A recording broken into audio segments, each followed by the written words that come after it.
Baik, Assalamualaikum warahmatullahi wabarakatuh. Perkenalkan sebelumnya kami dari tim Bagus Dafrel atau disingkat BGDR dengan anggota yaitu saya sendiri Akbar Zaini sebagai ketua, anggota satu yaitu Bagus Dwi Laksono, anggota dua yaitu Ahmad Dafa dan anggota tiga yaitu Farel Oktanov. Di sini dari kelompok BGDR akan menyelesaikan tugas atau proyek mata kuliah komputasi numerik Teknik Informatika Universitas Muhammadiyah Jember yang diampu oleh Bapak Ilham Saifuddin. Jadi di sini tuh perintahnya yaitu eh, berikut di bawah ini merupakan urutan langkah-langkah tugas proyek pada mata kuliah komputasi numerik. Setiap kelompok yang telah dibentuk dapat mengisi keterangan pada jenis kegiatan yang telah ditetapkan bersama. Terima kasih dan semoga sukses. Jadi untuk proyek ini kelompok kami yaitu mengambil bab-bab yang telah disetujui. Untuk urutan langkah pertama yaitu jenis kegiatannya yaitu penentuan bab yang menjadi fokus proyek yang diusulkan.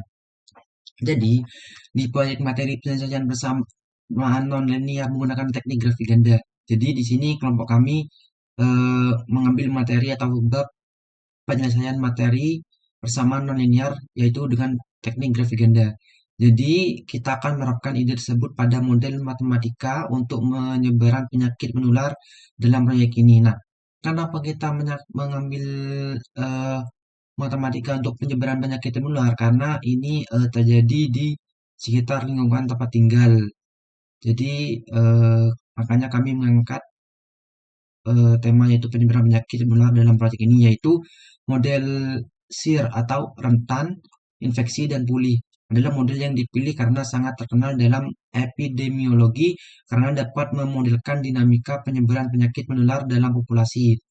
Untuk fokus utama dari proyek ini adalah untuk mengetahui bagaimana penyakit menyebar melalui populasi dan bagaimana proses ini dapat dimodelkan secara matematis. Selain itu, proses ini dapat dimodalkan secara matematis untuk menyelesaikan sistem persamaan diferensial yang mendasari model ini. Kita akan menggunakan metode yaitu metode numerik Runge-Kutta Orde 4 atau yang disingkat RK4 dan yaitu menggunakan Visual Studio atau VS Code yaitu dengan pemrograman yang kita pilih yaitu menggunakan pemrograman Python akan digunakan untuk melaksanakan VS Code yang dipilih. Karena kemampuan untuk menangani komputasi numerik, visualisasi data, data juga fleksibel dalam pemrograman lain. Untuk yang urutan langkah kedua yaitu pendekatan komputasi numerik yang digunakan pada penyelesaian masalah. Jadi, untuk pendekatan komputasi yang untuk menyelesaikan masalah itu kita mengambil metode komputasi numerik untuk pemodelan penyebaran penyakit dalam model SIR yaitu susceptible, infected, dan recovered. Kami melakukan ini dengan menggunakan metode Runge-Kutta Orde 4 atau RK4 karena RK4 mengimbangi antara akurasi, efisiensi komputasi, dan metode yang sangat populer untuk menyelesaikan persamaan diferensial biasa. Setiap langkah waktu dalam proses RK4 memiliki 4 tahapan perhitungan. Untuk yang pertama, perhitungan pertama yaitu K1, yaitu laju perubahan awal. Untuk perhitungan kedua atau K2, menunjukkan tingkat perubahan pada titik tengah pertama dengan setengah langkah waktu. Untuk perhitungan ketiga, menunjukkan tingkat perubahan pada titik tengah kedua dengan setengah langkah waktu. Dan untuk perhitungan keempat, yaitu menunjukkan tingkat perubahan pada titik tengah akhir interval waktu dengan satu langkah waktu penuh. Jadi dari langkah-langkah perhitungan tersebut, untuk memberikan estimasi akurat pada langkah waktu berikutnya, hasil dari keempat perhitungan ini digabungkan RK4 digunakan dalam model SIR untuk menghitung perubahan jumlah orang yang rentan terinfeksi dan pulih selama setiap langkah. Dan juga metode ini memberikan pemahaman yang lebih mendalam tentang cara penyakit menyebar, memberikan wawasan yang lebih mendalam, dan membantu dalam perencanaan intervensi kesehatan masyarakat. Jadi itu yang bisa saya sampaikan. Untuk langkah 3 dan seterusnya akan dilanjutkan oleh teman saya. Sekian dari saya. Terima kasih. Assalamualaikum warahmatullahi wabarakatuh. Assalamualaikum warahmatullahi wabarakatuh. Di sini saya akan melanjutkan eh, dokumentasi atau presentasi yang dilakukan oleh teman saya sebelumnya. Di sini saya akan menjelaskan tentang tugas proyek mata kuliah komputasi numerik kelompok Bargus Dafrel atau disingkat BGDR. Di sini saya akan menjelaskan lanjutan yaitu di nomor 3 dan nomor 4. Oke, tanpa basa-basi kan saya jelaskan dulu. Pertama, judul proyek yang kita ajukan atau kelompok kami ambil ini adalah simulasi penyebaran penyakit menggunakan model Shirikuta Ordel 4. Kami memilih judul ini karena mencerminkan inti dari proyek kami. Proyek ini menggunakan model SHIR, menggunakan fosil dan mensimulasikan penyebaran penyakit dan penerapan metode Rungkuta Orde 4 ini untuk menyelesaikan persamaan diferensial yang terkait. Untuk menjelaskan persamaan diferensial yang kami menggunakan, ya ini menggunakan ini atau yang disebut RK4. Metode ini dikenal dengan kemampuannya yang baik dalam mengimbangi antara antara akurasi dan efisiensi komputasi.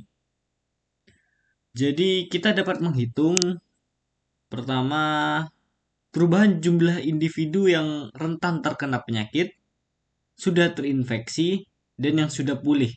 Jadi kita menghitung tiga hal itu. Oh, di sini tidak ada. Ya tidak ada. Yang lebih akurat. Jadi membuat perhitungannya ini bisa lebih akurat gitu.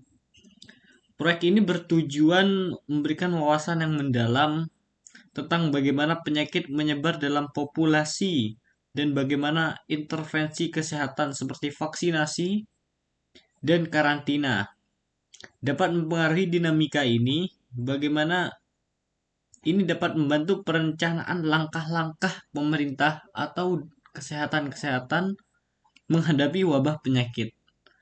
Karena kita mencontoh dari COVID-19 yang kemarin. Nah, gitu. Selanjutnya yang nomor 4, tujuan dan manfaat proyek ini. Pertama saya akan menjelaskan tujuannya dulu. Tujuannya di sini ini ya, tujuannya saya sudah rangkum sebelumnya. Sebelum ini dikerjakan saya sudah merangkumnya. Tujuannya saya memiliki dua. Pertama, mengembangkan pemahaman tentang dinamika penyebaran penyakit. Jadi kita mempelajari perkembangan penyakit itu sejauh mana. Dan yang kedua adalah mengaplikasiannya ke dalam metode RK4 ini atau dalam sebuah aplikasi nantinya. Selanjutnya adalah manfaat. Manfaat juga ada dua yang saya apa kesimpulkan, yaitu memberikan wawasan tentang penyebaran penyakit dan meningkatkan keterampilan pemrograman dan pemodelan matematika. Memberikan pemahaman tuh kita dapat melihat bagaimana penyakit ini menyebar, berkembang dalam populasi yang besar. Informasi ini mungkin sangat akan berguna dalam mengambil langkah-langkah mitigasi atau langkah-langkah pemerintah kapan harus vaksinasi massal atau karantina wilayah. Begitu. Dan selanjutnya untuk yang meningkatkan keterampilan pemrograman dan pemodelan matematika, kami memperdalam pengetahuan dan keterampilan dalam menggunakan MATLAB, khususnya dalam menyelesaikan persamaan diferensial menggunakan metode RK4. Keterampilan ini dapat berguna untuk menghadapi tantangan komputasi dalam berbagai bidang, terutama ilmu kesehatan dan industri kesehatan. Mungkin sekian dari saya. Selanjutnya mungkin akan dilanjutkan oleh teman-teman saya. Terima kasih. Assalamualaikum warahmatullahi wabarakatuh. Assalamualaikum warahmatullahi wabarakatuh. Ya, di sini Saya dari kelompok ini, Bagus Dafrel, akan menjelaskan hasil dari project ini. Jadi di sini saya bertugas untuk menjelaskan bagian poin 5 dan juga 6. Dan kita mulai dari poin 5 dulu. Poin 5 tuh alat, bahan, serta data yang digunakan dalam proses komputasi. Di sini alat dan bahan yang digunakan tuh sudah jelas, komputer atau laptop, aplikasi VS Code untuk mengcoding hasil data-data kita, satu 3 data yang dibutuhkan, ketiga internet. Untuk menjalankan proyek ini, selain perangkat keras dan perangkat lunak, kita memerlukan pengetahuan dasar tentang pemodelan matematika dan metode numerik. Ini mencakup pemahaman tentang cara kerja model SY-SHIR dan penataan metode Ronskota Order 4 atau RK4 untuk menyelesaikan persamaan diferensial. Data yang digunakan dalam simulasi meliputi parameter-parameter yang digunakan oleh pengguna, yaitu pertama laju transmisi yaitu beta, laju pemulihan yaitu gamma, total populasi Zn, jumlah awal individu yang terinfeksi itu I0, jumlah awal individu yang pulih itu R0. Satu, jumlah hari untuk simulasi. Yang terakhir adalah langkah waktu. Data ini penting karena menentukan jalannya simulasi dari hasil yang diperoleh. Dengan mendapatkan input ini dari penggunaan, kita dapat menyelesaikan simulasi untuk berbagai skenario dan mengamati bagaimana perubahan parameter mempengaruhi dinamika penyebaran penyakit. Berikutnya adalah flowchart rancangan dari project kita ini. Jadi yang pertama kita di sini saya start program apa meminta kita untuk memasukkan inputan yaitu laju transmisi tadi beta, laju pemulihan gamma, total populasi N, jumlah awal individu yang terinfeksi I0, jumlah awal individu yang pulih R0, jumlah hari untuk simulasi dan juga langkah waktu. Ini kita masuk ke inisialisasi awal. S0 sama dengan N min I0 min R0. I0, R0 sesuai inputan, set parameter beta, gamma, N, dan DT. DT itu adalah langkah waktunya. Yaitu perhitungan jumlah langkah waktu itu T per hari atau per DT per langkah waktu. Untuk loopingnya seperti ini. Pertama kita akan menghitung untuk K1-nya. K1 itu disebut dengan dalam kurung S T-1, I T-1 dan R T-1. Jadi di sini K1-nya tuh kita min satukan semua. Kita masuk ke K2-nya itu adalah S F sama dengan F dalam kurung S T-1 ditambah 0,5 dikali K1 dikali DT, langkah waktunya tadi. I T1 dalam kurung ditambah 1 tambah 1 untuk kali I 0,5 dikali K1 dikali langkah waktu DT tadi. Setelah itu R T1 ditambah 0,5 K1, setelah itu dikalikan langkah waktunya. K3 sama seperti sebelumnya. K3 sama dengan F S T-1 plus 0,5 K2 dikali K2 dikali DT. Setelah itu untuk I-nya I T-1 ditambah 0,5 dikali hasil dari K2 dikali langkah waktu DT tadi. Setelah itu untuk R-nya T-1 ditambah 0,5 dikali K2 dikali DT. Setelah itu K4-nya itu adalah F S T-1 ditambah K3 kali DT I T-1 ditambah K3 dikali DT R T-1 ditambah K3 dikali DT. Jadi untuk setiap perhitungan di sini itu semuanya rumusnya bersama, yaitu T-1 setelah itu ditambahkan 0,5 dari hasil yang pertama. Setelah itu untuk update nilai shear-nya di sini S itu dalam kurung T sama dengan S T-1 ditambah K1 ditambah 2 dikali K2 2 dikali K2 ditambah 2 dikali K3 ditambah K4 dalam kurung dikali DT per 6. Per 6 itu seminggu bisa jadi. Satu IT juga sama, T-1 K1 ditambah 2 kali K2 ditambah 2 kali K3 ditambah K4 dikali DT per 6. Satu ada RT sama dengan RT-1 ditambah K1 ditambah 2 dikali K2 ditambah 2 dikali K3 ditambah K4 kali DT per 6. Setelah itu selesai dihitung, plot hasil simulasinya itu ada S, I, dan R. Lalu ke akhir simulasi dan muncullah nanti di dalam itu hasil dari algoritma, muncullah grafik yang akan menunjukkan hasil dari ini semua, dari hasil share-nya ini. Sekian dapat saya sampaikan, mohon maaf bila salah kata, kurang jelasan, mohon maaf. Sekian, assalamualaikum warahmatullahi wabarakatuh. Assalamualaikum warahmatullahi wabarakatuh. Nama saya Ahmad Dafa Arya Putra dengan NIM 2210651069. Nah, di sini saya akan mendapatkan tugas yang nomor 7 dan nomor 8. Nah, sebelumnya ini sudah dijelaskan rekan-rekan saya, dan langsung saja kita jawab nomor 7. Nomor 7 ini bahwasanya hasil skrip yang telah dibangun dengan menggunakan MATLAB Python lainnya. Dan di sini sudah ada skripnya. Kalau di sini susah untuk memahami karena ya modelnya begini. Langsung saja kita masuk ke VS Code. Nah, di sini kita udah skripnya udah saya tuliskan di sini. Saya jelaskan sedikit terlebih dahulu bahwasanya di sini kelompok kami menggunakan studi kasus yang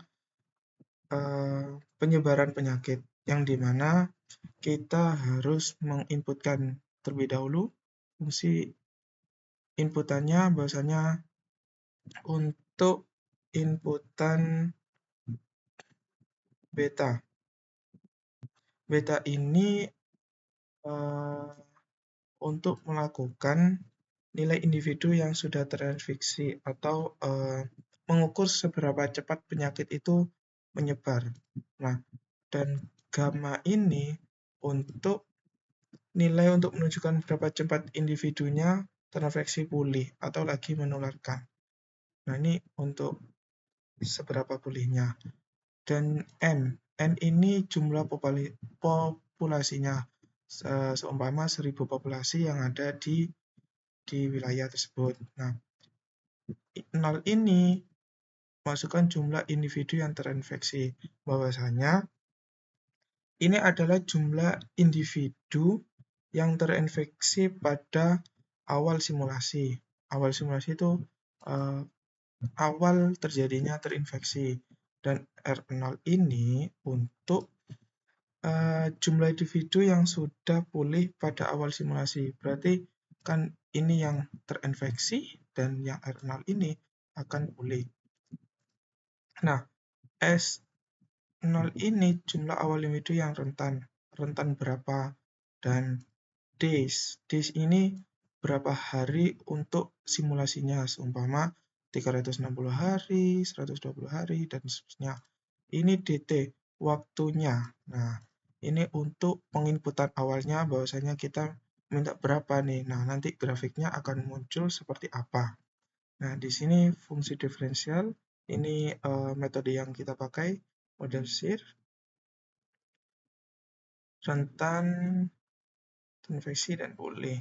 Nah, ini juga metode Rankata Orde 4. Nah, sebelumnya sudah dijelaskan Pak Ilham itu Rankata Orde 2 kalau nggak salah, dan di sini dan kalau kami menggunakan Rankata Orde 4. Biasanya ini ada 4 step, yang dimana step 1, 2, 3, dan 4. Nah, di sini metodenya, dan ini simulasi bahwasanya yang tadi diinputkannya bahwasanya di sini. Nah, ini sudah. Segini saja skripnya untuk menggunakan penyebaran penyakit. Nah, langsung saja kita jalankan. Nah, jalankan ini nanti akan muncul di poin 8, bahwasanya solusi yang dihasilkan dari proses komputasi yang dirancang. Bahwasanya ini solusi atau hasil yang akan ada. Dan di sini bahwasanya model SIR. SIR itu dari rentan, terinfeksi, dan pulih untuk penyebaran penyakit menjadi 3 kelompok rentan di metode rangkute orde 4 step. Nah, di sini sudah. Nah, nanti munculnya hasilnya seperti ini. Nanti saya jelaskan, langsung saja kita jalankan di VS Code.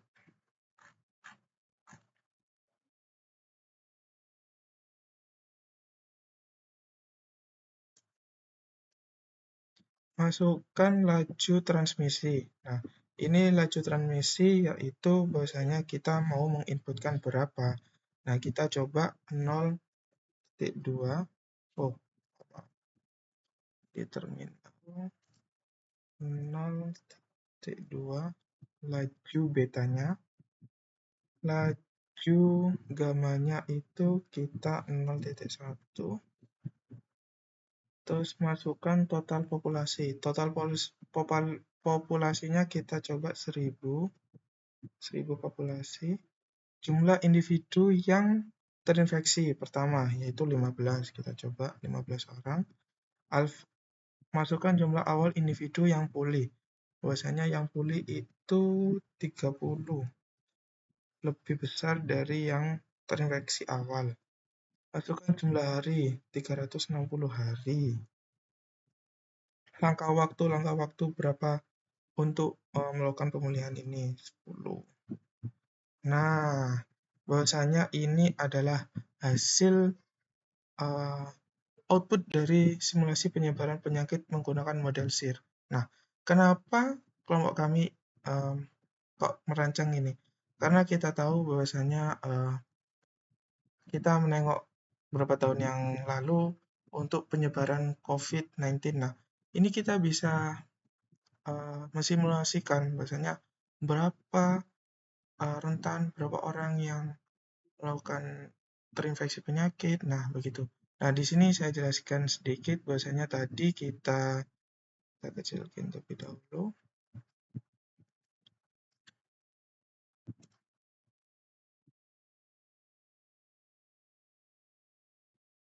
Nah, bahwasanya kita melakukan beta 0 awal.